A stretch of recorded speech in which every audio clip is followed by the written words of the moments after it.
Hello दोस्तों, मेरे YouTube channel ITI to technician में आपका स्वागत है। जैसे कि मैंने एम्प्लॉयबिलिटी स्किल का क्वेश्चन कवर करवाए थे, इसी प्रकार अगले 5 क्वेश्चन जो है वो कुछ इस प्रकार हैं। तो पहला क्वेश्चन है, ये यहाँ पे खाली जगह है, प्रक्रिया के अंतर्गत विशिष्ट संस्थान की संवेदनात्मक प्रभावी व्याख्या की जाती है। अर्थात यहाँ पे हमको इन चारों विकल्पों में से एक उचित विकल्प जो है वो भरना है, और भरने के बाद में ये जो सेंटेंस वाक्य है ये हमारा पूरा होगा। बस इतना ही हमको इस क्वेश्चन में करना है। तो इसको करने से पहले हम इस चीज़ को समझ लेते हैं कि ये क्वेश्चन कह क्या रहा है, कि जैसे यहाँ पर बात कही गई है कि विशिष्ट संस्थान की संवेदनात्मक प्रभावी व्याख्या, तो अर्थात हमको यहाँ पे ऐसा मतलब कोई संस्थान है, ठीक, जिसमें उसके सफल या असफल होने पर जो सबसे ज़्यादा प्रभाव कोई कारक डाले, ठीक, उसी को बोलते हैं संवेदनात्मक प्रभावी व्याख्या। तो हमें उन कारकों का पता कैसे लगाया जाएगा कि कोई संस्थान कब सफल होगा, कब असफल होगा। तो अब हमें यहाँ पे देखना है। तो जैसा कि हमारा पहला ही ऑप्शन जो है, पहला विकल्प ही जो है, ये भी यहाँ पे सही आंसर इसका है। तो इसका मतलब क्या होता है समझ लेते हैं, अवधारणा प्रबंधन का।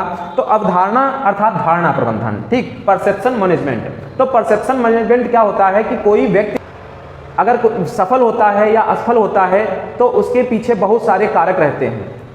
तो हमें उन कारकों का पता लगाना ही धारणा प्रबंधन बताता है कि क्या किन चीज़ों को हम फॉलो करें जो हम सफल होंगे, और असफलता में किन कारकों का हम से चूक रह गई है जिनकी वजह से हम असफल हो गए हैं।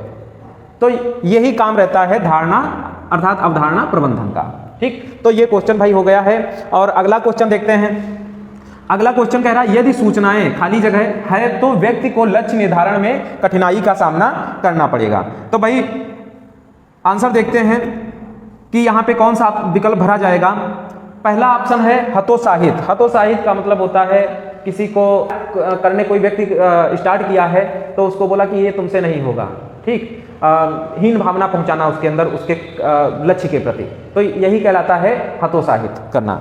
असंगठित, असंगठित का मतलब होता है कि जिनमें एकता ना हो, संगठन ना हो, तो वो कहलाता है असंगठित। तो यदि सूचनाएं हतोत्साहित, ये तो बनता ही नहीं है, असंगठित भी नहीं बनता है, ठीक। तो सी ऑप्शन है अस्पष्ट। अस्पष्ट का मतलब होता है कि जिसके बारे में कोई जानकारी ना हो, वो कहलाता है अस्पष्ट। तो भाई देख लेते हैं, यदि सूचनाएं अस्पष्ट हैं तो व्यक्ति को लक्ष्य निर्धारण में कठिनाई का सामना करना पड़ेगा। तो अर्थात यही वाला ऑप्शन जो है वो सही होगा कि भाई कोई सूचनाएं अगर अस्पष्ट हैं, जिनकी आपको जानकारी ना हो जिसके बारे में, तब आप अगर कोई लक्ष्य निर्धारित करते हो तो आपको दिक्कत का सामना तो करना पड़ सकता है, ठीक। तो ये वाला क्वेश्चन हो गया। फिर तीसरा क्वेश्चन देखते हैं, निम्नलिखित में से क्या पेशेवर की विशेषता नहीं है। नहीं है शब्द जुड़ा हुआ है। तो भाई 4 विकल्प दिए हुए हैं, मतलब इनमें से बाकी सारी होंगी, एक विकल्प ऐसा होगा जो नहीं होंगी। तो भाई देखते हैं। पहला ऑप्शन है अनौपचारिक भाषा का प्रयोग। तो ये तो भाई नहीं, पेशेवर की विशेषता नहीं है। पेशेवर मतलब बिजनेस, कोई बिजनेसमैन हो, ठीक। दूसरा ऑप्शन है अनौपचारिक कपड़ों का चयन। अब यहाँ पर एक चीज मैं समझा दूं, अनौपचारिक का अर्थ समझा दूं, क्या होता है अनौपचारिक।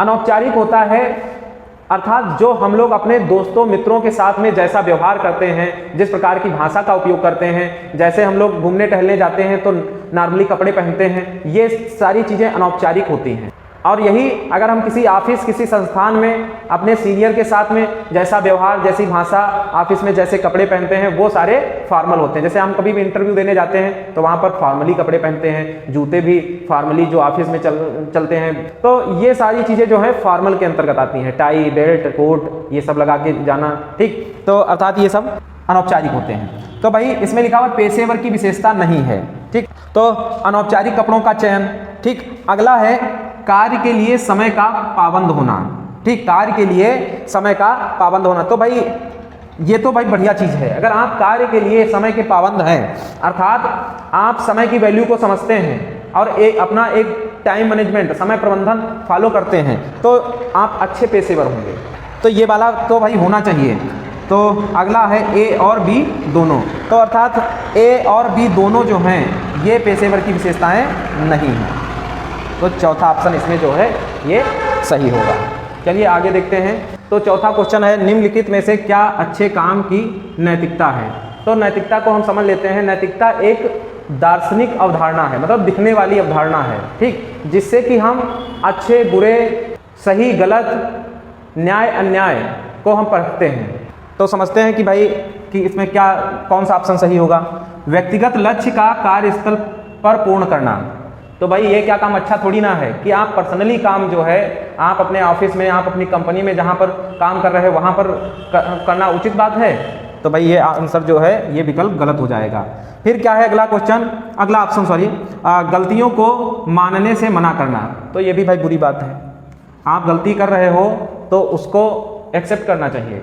अगला है विकल्प कार्य को समय से खत्म करने के लिए उत्कृष्ट कार्य योजना बनाना। तो भाई ये बात सही है कि आप कार्य को कितनी जल्दी खत्म करते हो, तो इसके लिए पहले आपको स्ट्रेटजी तैयार करनी पड़ती है, एक योजना बनानी पड़ती है, उसी योजना को हम फॉलो करते हैं और हमारा कार्य बहुत आसानी से जल्दी कम समय में हो जाता है, ठीक। तो ये ऑप्शन जो है ये सही ऑप्शन है, ये नैतिक एक कार्य है। फिर क्या है, प्रवृत्ति का दिखावा। प्रवृत्ति का मतलब अपनी आदत का दिखावा करना है, भाई ये गलत चीज़ है, प्रवृत्ति का दिखावा करना ये गलत है, अर्थात सी ऑप्शन इसका सही होगा। अगला क्वेश्चन देखते हैं, इसके अंतर्गत एक व्यक्ति का दूसरे व्यक्ति के साथ व्यवहार को समझा जाता है। मतलब एक व्यक्ति दूसरे के साथ में कैसा व्यवहार करता है, ये इनमें से किसके माध्यम से पर निर्भर करता है। तो भाई गुणों से, तो गुण का कोई मतलब नहीं रहा है, गुण तो क्वालिटी तो अपने अंदर होती है, ठीक, एक व्यक्ति की कि उसका स्वभाव कैसा है, उसका रहन सहन कैसा है, ये सब जो है उसके बातचीत करने का तरीका कैसा है, ये होती है क्वालिटी, गुण होते हैं। फिर दूसरा सहानुभूति। सहानुभूति को मैंने समझाया था आपको पिछले वीडियो में कि आप अपने आप को किसी दूसरे व्यक्ति के स्थान पर रखकर देखना, उसका दर्द, उसका एहसास करना, यही क्या कहलाता है, सहानुभूति कहलाता है। शिष्टाचार। तो शिष्टाचार जो होता है ये हमारा व्यवहार है, ये हमारा व्यवहार है कि हम लोगों के साथ में कैसे पेश आते हैं, ये शिष्टाचार हो गया।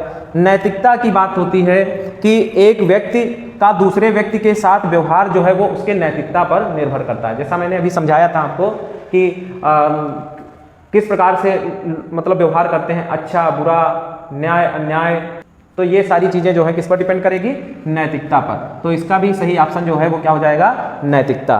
कि नैतिकता के अंतर्गत एक व्यक्ति का दूसरे व्यक्ति के साथ व्यवहार को समझा जाता है।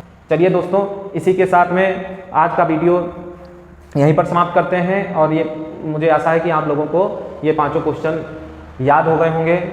और वीडियो भाई आप लोग लाइक कर दिया कीजिए और शेयर किया कीजिए, जिससे कि हमें भी अच्छा लगे और ये आपकी एक नैतिक जिम्मेदारी बनती है कि मैं आप लोगों के लिए मेहनत करता हूँ। जय हिंद दोस्तों।